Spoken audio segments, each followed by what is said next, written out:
양파 재배 면적 감소와 극심한 가뭄 등의 영향으로 양파 거래 가격이 지난해보다 60% 넘게 올랐습니다.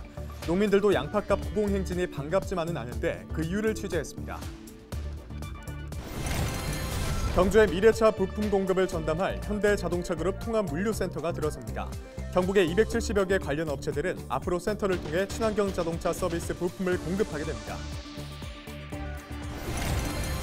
대구 농수산물 도매시장 화재 당시 스프링클러 일부가 작동하지 않은 것으로 조사됐습니다. 시민사회는 시장관리 주체인 대구시 차원의 사과와 철저한 원인 규명을 요구했습니다. 대구의 코로나19 일평균 확진자가 4주 연속 증가한 것으로 나타났습니다.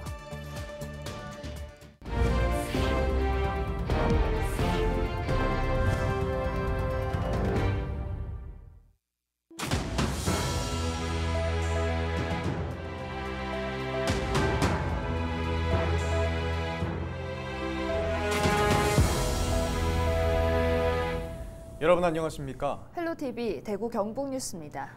영양군의 한 야산 정상 부근이 흙만 남은 민둥산이 됐습니다.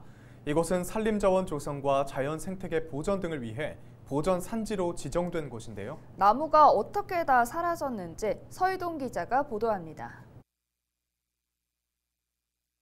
영양군 석보면 지경리. 마을에서 보이는 산 정상 부근이 나무 한 그루 없이 횡합니다. 이곳에 나무가 사라진 것은 지난해 1월. 산 주인이 농지 객토용 토사를 채취하겠다는 허가를 영양군으로부터 받은 후 소나무 550그루가량을 뽑아 다른 지역으로 판매했습니다. 하지만 나무가 사라진 이후 산 주인은 단 한 건의 토사 반출도 하지 않았습니다. 저기 저 산에 보면은 토사 채취 허가를 받고 나무는 다 나가버리고 흙은 한 야도 안 나가고 이것은 분명히 태양광 사업을 하려고 하는 의도인 것 같습니다. 주민 제보에 따르면 산주는 지난 2017년 이곳에 태양광 발전 사업을 하기 위한 환경 영향 평가를 받았지만 불가 판정을 받았습니다. 이후 2020년에 토사 채취 허가를 받은 후 지난해 나무를 파냈고 다시 올해 4월 태양광 발전 사업 허가를 위한 환경 영향 평가를 진행했지만 대구지방환경청으로부터 부동의 결과를 받았습니다.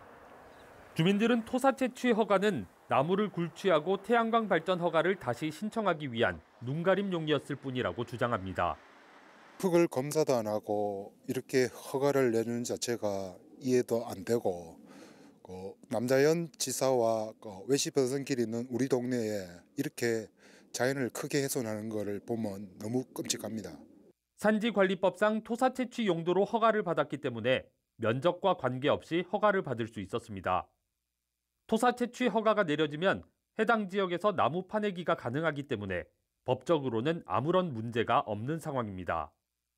그냥 그대로 죽이는 것보다는 굴치를 해가 나가는 게 좋겠다고 판단했기 때문에 반출을 하려고 5월경에 준비를 다 했는데 저기서 지금 농단기라 가지고 그러면 지금 다음 달에 태풍이 올라온다는데 이거 토사를 그대로 놔놓으면 안 되니까 다 그렇게 피워버린 거예요. 영양군은 이곳에서 토사 채취 실적이 전혀 없는 점을 확인하고 사업 이행에 대한 2번의 공문을 보냈고 그제서야 사업주는 토사 채취 사업 취소를 신청하고 산지를 복구하기 위한 계획서를 제출했습니다. 산지관리법 제25조 허가 기준에 적합하여 토사 채취 허가를 하게 되었고요. 복구 기준에 적합하고 보다 더 확실한 복구를 하기 위해서 사업 계획을 2번 반려해서 보완하고 있습니다. 하지만 산지 복구 명령이 내려지더라도 나무가 뽑힌 자리에 어린 묘목을 심는 것에 불과하기 때문에 원래와 같은 모습을 찾기 위해서는 수십 년 이상이 걸릴 것으로 보입니다. 헬로TV 뉴스 서희동입니다. 생산비가 올랐으니 물가가 오르는 게 당연하다 싶지만 양파 한 방울 사는데 10,000원씩이나 더 줘야 할 정도로 양파값이 많이 올랐습니다. 네, 가격이 올랐지만 양파 농가는 웃지 못하고 있는데요. 어떤 이유인지 홍하영 기자가 취재했습니다. 김장 양념에 꼭 들어가는 양파. 지난 9일 기준 15kg 한 망의 도매 거래가는 23,500원입니다. 작년보다 60% 넘게 올랐습니다. 전국적으로 재배 면적이 지난해보다 4.3% 줄었고 지난해부터 이어진 극심한 가뭄으로 양파 생육이 어려워져 생산량이 급감한 것이 이유입니다. 올해만 보더라도 2월에서 4월까지는 15kg의 도매가는 10,000원도 채 되지 않았지만 수확기인 5월에는 10,000원을 넘어섰고 6월부터는 아예 2만 원 아래로 떨어지지 않고 있습니다. 양파값 고공행진이 이어지다 보니 정부는 비축 물량을 9월부터 하루 150톤씩 풀고 11월부터는 김장 수급 안정대책 일환으로 3,600톤을 시장에 풀기 시작했습니다. 또 6월부터 지난달까지 평년의 3배인 27,000톤을 수입해오고 있습니다. 하지만 가격은 그대로입니다. 출하량 조절은 현재 8월, 9월, 10월까지는 좀 그런 현상이 많이 나타나고 수입산으로 해서 출고가 좀 더딘 편이었는데 11월 들어서 출고가 10월 전보다는 많이 원활해진 편이라고 볼 수 있습니다. 햇양파 나오면 이 저장양파는 힘을 못 쓰거든요. 양파값 고공행진을 보는 양파 농가의 마음도 복잡합니다.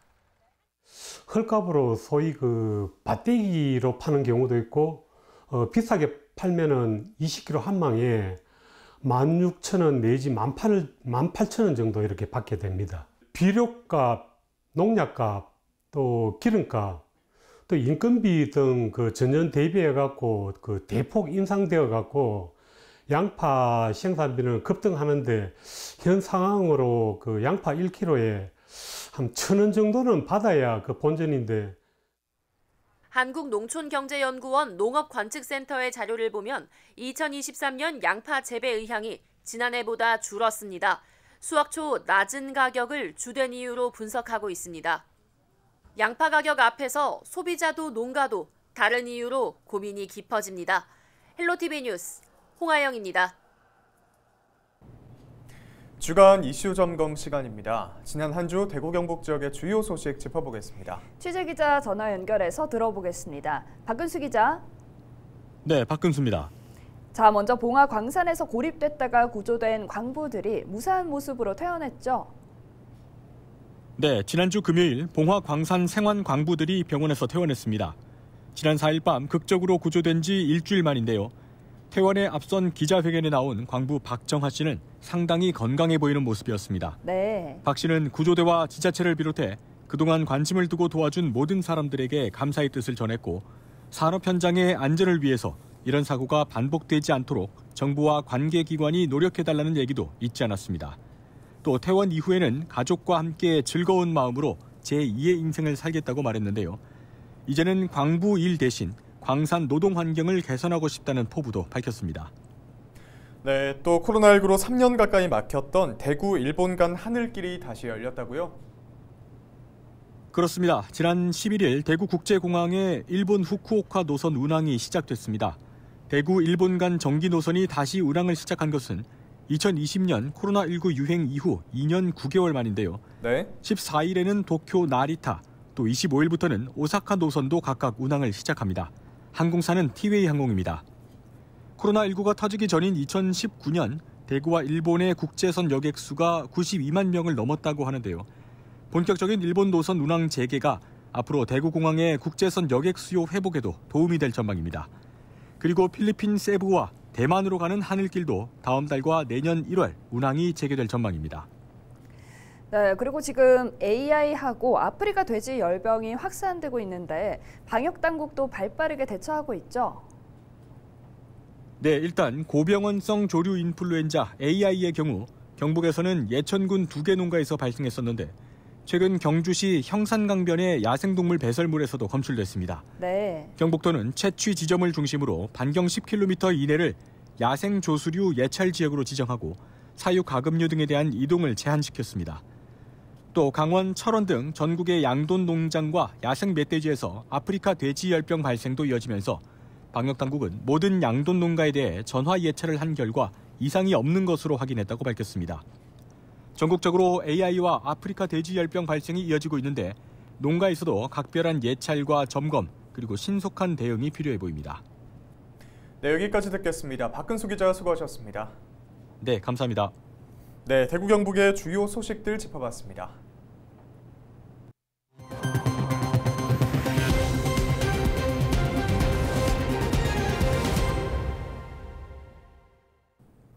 최근 문경 시내 야생 멧돼지에서 아프리카 돼지열병이 검출됐습니다.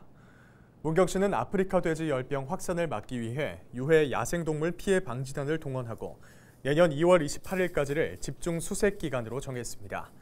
문경시는 야생 멧돼지 폐사체를 신고하면 포상금을 지급한다고 밝히며 발견 즉시 환경보호과로 신고하기를 당부했습니다.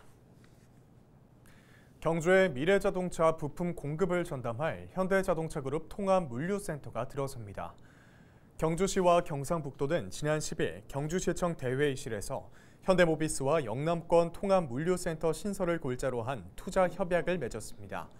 현대모비스는 오는 2024년까지 948억 원을 투자해 경주시 내남면 명계 3일반 산업단지 부지 8만 972제곱미터에 영남권 통합물류센터 등 자동화 기술을 적용한 첨단 물류 거점을 조성합니다.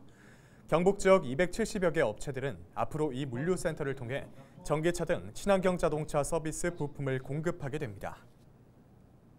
청소년 수련시설 문경세제 유스 호스텔이 리조트로 새롭게 단장하고 지난 11일 개장식을 진행했습니다. 코로나19로 청소년의 외부 활동이 줄어들며 유스 호스텔의 운영에 어려움이 있어 문경시는 건물을 비롯한 시설을 외부 업체에 빌려주고 비용을 받는 형태로 운영합니다. 기념 행사에 참석한 신현국 문경시장은 리조트가 문경세제를 중심으로 하는 관광의 한 축이 되길 바란다며 축하의 뜻을 밝혔습니다. 시설을 보완한 걸 보니까 기대가 됩니다. 이렇게 외형의 브랜드보다는 전체적인 어떤 마인드라든가 어떤 아이디어라든가 이런 부분에서 충분히 기대될 만하고요. 논의하는 과정에서 슬기롭게 잘 대처돼서 여기까지 왔고 문경시도 이 세제를 중심으로 한 관광의 새로운 이정표가 만들어졌습니다. 리조트 측은 시범 운영 기간에도 문경을 찾은 촬영팀이 많이 머물다 갔다며 앞으로 문경 세제를 찾는 이들이 많은 것을 경험할 수 있는 공간으로 거듭나겠다고 밝혔습니다. 지난달 대구 농수산물 도매시장 화재 당시 스프링클러 일부가 작동하지 않은 것으로 조사됐습니다. 대구 강북경찰서는 불이 난 건물의 스프링클러 중 발화 지점 근처 2개 구역의 급수 밸브가 수리를 이유로 잠겨 있었던 것으로 파악했습니다. 경찰은 도매시장 관리사무소 관계자들에 대한 참고인 조사 결과 소방당국이 도매시장 소방시설의 자체 점검 보고서를 받고 일부 미흡한 소방시설에 대한 보안 명령을 내린 사실을 확인한 것으로 알려졌습니다. 이와 관련해 사단법인 대구안전생활실천시민연합은 시장을 관리하는 대구시가 스프링클러 배관의 불량을 확인하고도 즉시 수리하지 않고 고장을 방치해 막대한 재산 피해로 이어졌다며 시 차원의 사과와 철저한 원인 규명을 요구했습니다. 대구시의 코로나19 일평균 확진자 수가 4주 연속 증가한 것으로 나타났습니다. 대구의 11월 둘째 주 하루 평균 확진자는 2,155명으로 10월 둘째 주 995명 이후 4주째 증가세를 보이고 있습니다. 또 확진자 한 명이 주변 사람을 얼마나 감염시키는지를 보여주는 감염 재생산 지수도 10월 셋째 주 1.04 이후 4주 동안 1 이상으로 나타났습니다. 14일 0시 기준 대구의 신규 확진자는 1,046명, 경북은 1,268명입니다. 지난 10일 오후 문경시청 제2회의실에서 숭실대학교 문경 캠퍼스 유치 추진위원회 출범식 및 위촉식이 있었습니다. 숭실대학교 문경 캠퍼스 유치는 대학 유치를 통해 지역 인구를 늘리고 경제 활성화를 도모하고자 하는 신영국 문경시장의 2호 공약입니다. 문경시는 공약 이행을 위해 지역 내 숭실대 문경 캠퍼스를 신설하는 방안과 기존 지역대학과 통합하는 방안을 염두에 두고 있으며 캠퍼스 유치를 위해 TF팀을 꾸려 숭실대와 지역대학을 접촉하고 있습니다. 숭실대에 보건 의료와 관련된 특성화 대학으로 문경대를 살리면은 어떨까 이런 제안들을 나누었는데 거기에 숭실대에서 좀 긍정적으로 대답을 하고 있는 상태입니다. 그래서 앞으로 이 숭실대가 옴으로써 문경에 있는 대학이 더 한층 발전할 수 있을 거로 저희는 생각을 하고 있습니다. 이상으로 뉴스를 마칩니다. 저희는 언제나 지역민 여러분과 함께하겠습니다. 시청해주신 여러분 고맙습니다.